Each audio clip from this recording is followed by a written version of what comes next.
이태원 참사로 전 국민이 지금 큰 충격에 빠져 있습니다. 유가족과 지인뿐 아니라 생존자들, 또 현장을 목격한 시민들, TV로 안타까운 현장을 본 국민들 모두 정신적인 고통을 호소하고 있습니다. 네, 이 아픈 상황을 어떻게 극복하는 게 좋을지 고민하는 분들 많을 겁니다. 대한신경정신의학회 사회공헌 위원장인 정찬승 정신건강의학과 전문의와 이야기 나눠보겠습니다. 어서 오세요. 어서 오십시오. 네, 안녕하십니까. 안녕하십니까. 무엇보다도 이번 참사로 큰 충격에 빠진 분들, 먼저요, 가장 많이 겪게 되는 정신적, 유체적 고통은 어떤 것들이 있습니까? 네, 이렇게 자신의 생명 혹은 신체적, 정신적인 안위가 심각하게 위협을 받는 이런 충격적인 사건을 트라우마라고 부르는데요. 네. 트라우마에는 트라우마 반응이라는 것이 따르게 됩니다. 그래서 제 경험, 트라우마 사건을 일상생활 중에서도 문득문득 그 장면이 떠올라서 괴로워하는 것이고요. 또 악몽을 자주 꾸기도 합니다. 그리고 두 번째가 과각성, 아주 예민해지는 것이라서 사소한 자극, 소리나 빛, 또 사람들이 모여있는 모습에도 쉽게 깜짝깜짝 놀라는 것입니다. 그리고 세 번째가 회피 반응이고요. 회피 반응이라는 건 그 트라우마와 비슷해 보이거나 아니면 위험하다고 생각되는 것을 자꾸만 피하게 되는 것입니다. 이를테면 대중교통 이용하기를 꺼리고 네. 사람들이 많이 모여있는 어떤 거리나 광장에 나가는 것을 무척 꺼리게 됩니다. 그리고 네 번째가 마지막으로 해리 증상이라는 것인데요. 우리가 해리 증상은 충격을 받은 직후에 가장 많이 보이는데, 사람들이 충격을 받은 직후에는 어떤 우울이나 불안을 느끼기보다는 멍해지는 그런 증상을 보입니다. 그래서 현실감이 떨어지고 자꾸만 멍한 느낌이 들고 붕 떠 있는 느낌이 든다면 이것은 해리 증상으로 보아야 하고, 네. 또 부분적인 기억 상실이 일어날 수도 있습니다. 증상이 굉장히 다양한 것 같아요. 이번 참사와 관련해서 상담을 받으러 오는 분들이 좀 늘었습니까? 네, 상담에 대한 요구가 굉장히 많이 늘어 있고 정부에서 보건복지부 통합심리지원단 통해서 아주 적극적으로 대응하고 있는 것으로 알고 있습니다. 네, 유가족들이나 뭐 친구분들, 지인분들이 받은 충격이 클 것 같은데 당장의 생활도 어려울 것 같은데 지금 상담을 받으러 오는 분들 어떤 이야기합니까?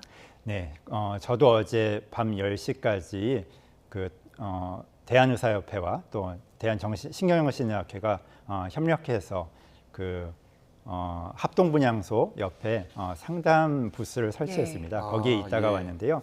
거기에 이제 유가족분들 상담을 위해서 준비를 하고 있는데, 사실상 유가족분들은 자기 마음의 어떤 상태를 돌아보고 살펴볼 겨를이 없습니다. 그렇죠. 예. 네, 너무나 큰 상실, 너무나 큰 애도 때문에 자기는 이미 뒷전이고 자기가 너무 고통스러워도 또 이런 어떤 정신 건강을 돌본다는 것에 죄책감을 많이 느낍니다. 거기에 실제로 오신 분들은 그 현장에서 CPR을 해주신 시민, 정말 자원봉사자라고 할 수 있죠. 시민 영웅들이 그 당시에는 아주 영웅적인 활동을 했지만 자기가 살리지 못했다는 그런 안타까움, 괴로움 때문에 상담을 받으러 오십니다. 네, 그렇게 상담을 받으러 오면 어떤 말씀 해주세요? 네, 가장 그분들이 느끼는 마음의 고통 중에 정말 힘들고 중요한 부분은 죄책감입니다. 네, 내가 살리지 못했다, 내가 구하지 못했다라는 죄책감이 너무 크기 때문에 그때는 반드시 상담가가 알려드립니다. 당신의 잘못이 아닙니다. 네, 그렇게 알려드리는 것이 아주 중요하고, 그분의 감정을 충분히 표현할 수 있도록 주의 깊고 진지하게 잘 경청하는 마음으로 들어드리는 것이 어떤 치료와 상담의 시작입니다. 네, 죄책감이 일단 드는 분들, 그러니까 가서 열심히 도움을 주신 분들이 오히려 더 죄책감을 느낀다는 거 아닙니까? 현장에서 봤으니까. 네, 그렇습니다. 그걸 어떤 생존자 증후군, 또 생존자 죄책감이라고 하는데요. 이런 자원봉사자들뿐만 아니라 경찰, 또 소방관, 응급구조대, 응급구조사들, 그리고 의료인들, 현장에 대응을 나갔던 인력들이 자기가 한 명이라도 더 구하지 못했다는 그런 안타까움과 절박함으로 인해서 이 사고 현장에서 빠져나온 뒤에도 매우 우울해하고 불안해하고 그런 죄책감에 시달리게 됩니다. 네. 빨리 치료가 시작돼야 할 것 같은데 치료를 받게 되면 어떤 식으로 진행이 됩니까? 네, 치료를 받게 되면 일단 이런 어떤 특별한 치료, 어떤 특별한 수술 같은 것이 아니라 그 사람의 마음을 돌보는 것이잖아요.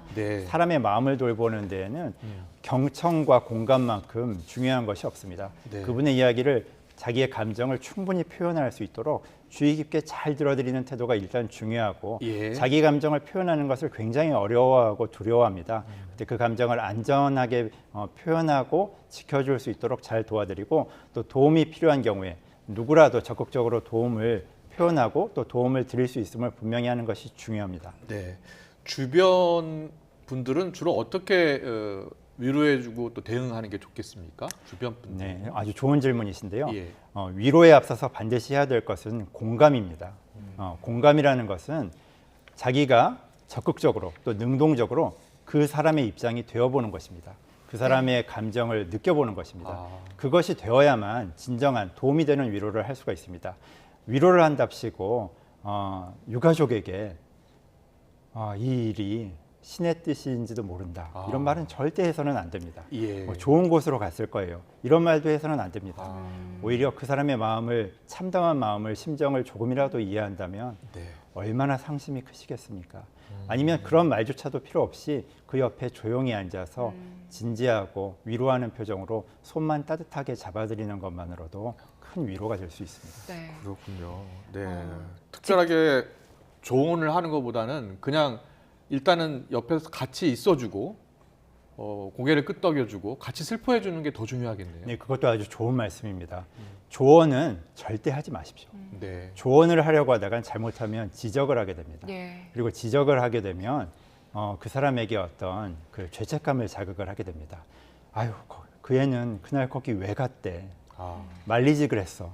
이런 말은 정말 이런 반구라도 해서는 안 됩니다. 그렇군요. 누구라도 거기에 갈 수 있었고 예. 누구라도 거기에 말리지 않을 수 있었습니다. 그러니까 그분들의 어떤 죄책감이나 어떤 잘못을 지적하는 비난 이런 발언은 절대 해서는 안 된다고 생각합니다. 네. 내가 직접 치료가 필요하다 하는 분들은 어디에 가서 도움을 요청하는 게 좋죠? 네, 모두가 치료가 필요한 것은 아닙니다. 이런 재난, 트라우마 사건이 발생했을 때 이런 비정상적인 충격적인 사건에 대해서 사람이 트라우마 반응을 보이는 것은 지극히 당연하고 정상적인 반응입니다. 네. 단 그 반응이 너무나 심하고 일상생활을 유지하는 것이 불가능할 때 그럴 때 상담과 치료에 손을 내미는 것이 필요합니다. 근데 지금 가장 대표적으로 아까 안내해 주신 대로 1577-0199번 네, 네. 그 상담 전화가 오픈되어 있으니까 필요하신 분들은 얼마든지 언제든지 전화하시기 바랍니다. 네. TV로 그 안타까운 장면을 보고서 충격을 받은 분들이 많고요. 네. 그리고 잠을 못 자겠다는 분도 계세요. 이때는 어떻게 해야 되죠? 네, 맞습니다. 그 부분도 아주 중요한데요. 이렇게 충격을 받은 급성기에는 자신이 힘든 걸 모르는 분들이 있습니다. 하지만 주변 사람들은 그분이 힘든 걸 알 수 있죠.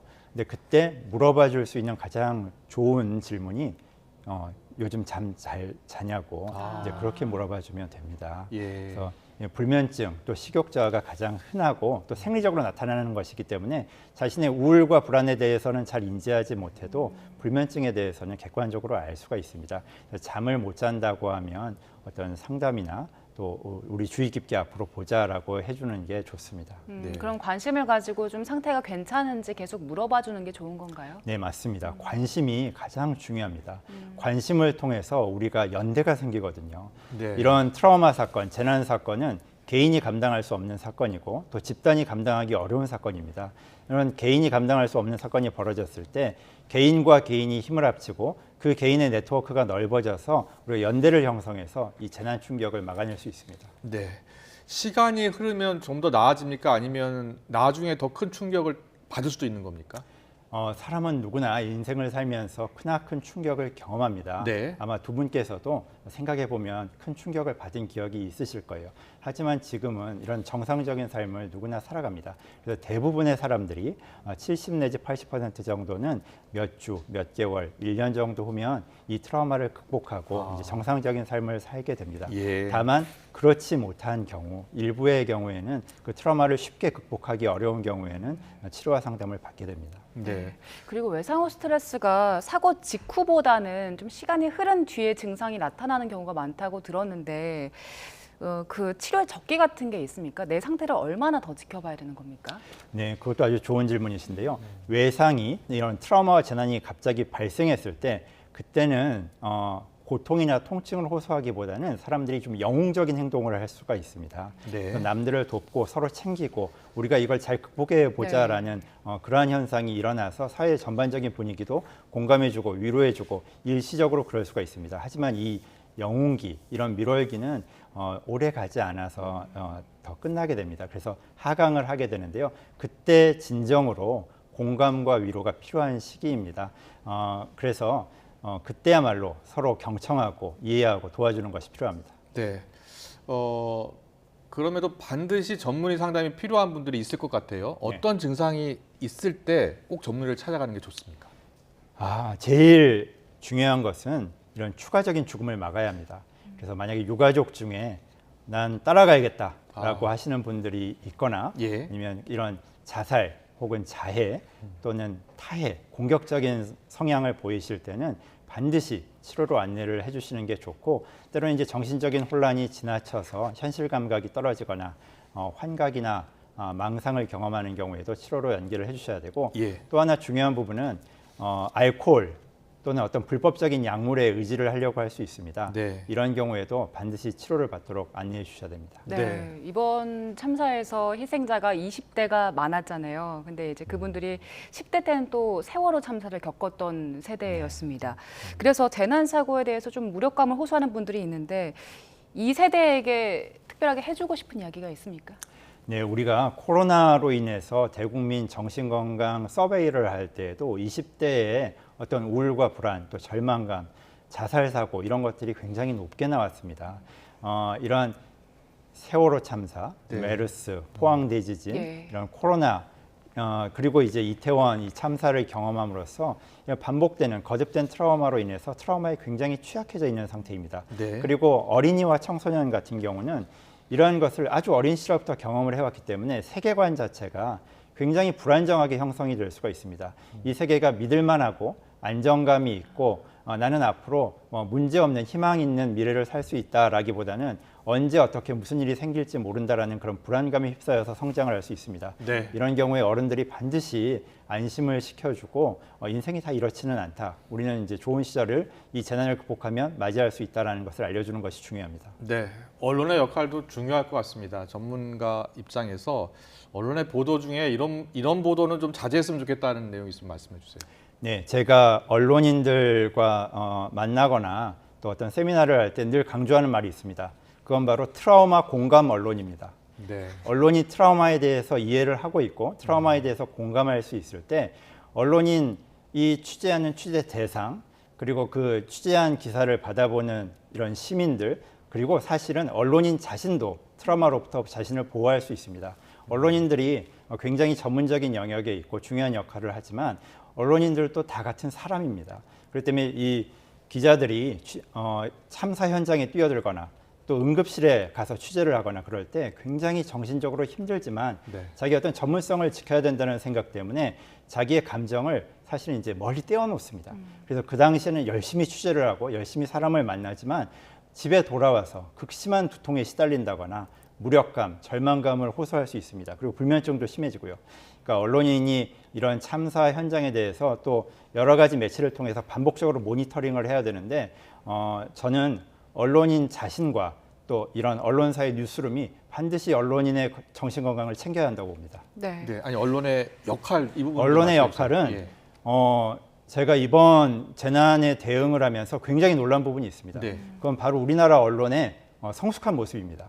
왜냐하면 이전에는 그런 참사가 발생했을 때 언론이 안타깝게도 그 피해자와 희생자 유가족들의 고통을 정말 해부하는 듯한 그런 모습을 보였었습니다. 예. 네, 자극적인 기사를 많이 내고 그랬는데 이번에 인터뷰 요청을 받으면서 깜짝 놀란 것은 언론인들이 이런 트라우마에 대해서 좀 더 전문적으로 알려달라고 하고 우리가 어떻게 하면 공감과 위로를 잘 전달할 수 있는지를 묻고 있습니다. 예. 그리고 이 트라우마를 어떻게 극복할 수 있는지 극복하는 방법을 묻고 있습니다.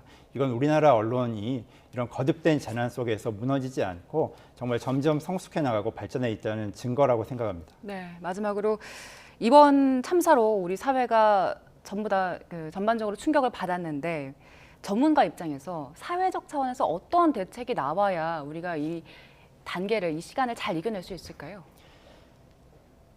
가장 중요한 메시지는 우리의 태도입니다. 비난과 혐오는 트라우마를 악화시킵니다. 공감과 위로는 트라우마를 치유합니다.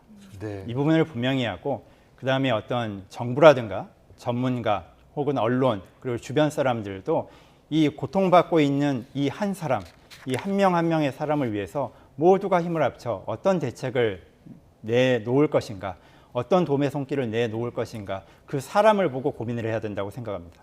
네, 오늘 여러 가지로 말씀 잘 들었습니다. 비난과 혐오는 더욱 악화시킨다.